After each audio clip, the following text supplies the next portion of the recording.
When it comes to taking risks, it just comes naturally to some people, and I wish I was one of them. As a manager, you have to take risks to get ahead, but it doesn't come naturally. Even at our team at Workplace Communication, it's made up of all types, and some are bolder risk takers than others. But whoever you are, it takes courage to take a risk. There's no doubt we live and work in a world that changes rapidly, and to keep a creative edge, managers need to mix things up.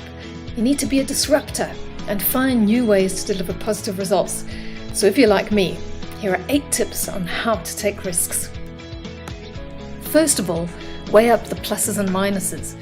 Have the courage to get out of your comfort zone. It means risking your security, but with all those pluses on your list of pros and cons, it could result in real forward-thinking progress for your organization. Now that's a true show of leadership.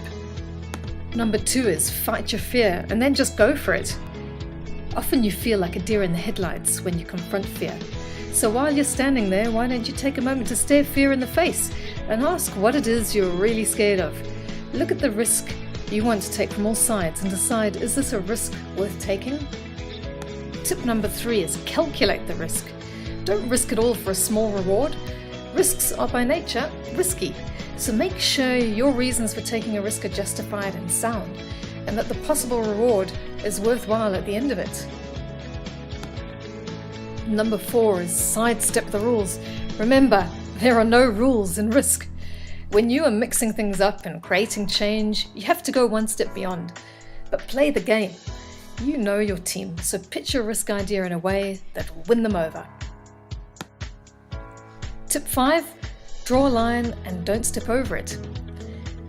With all the fancy footwork you're doing, be aware of your own limitations and have the foresight to step back if you feel it's just a step too far.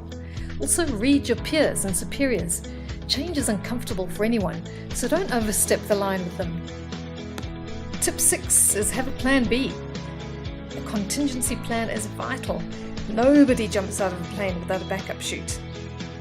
Tip 7, keep control. Inspire those around you. Exude confidence, be positive throughout the process. Expect those curveballs and challenges and act with authority. You've got to build a circle of advocates and supporters who will help you to keep momentum at the end of the day. And finally, keep going no matter what. Rome wasn't built in a day. We've heard that before, and you might not reach your ultimate goal, but as long as you make progress with your risk, that brings about good results. You're winning.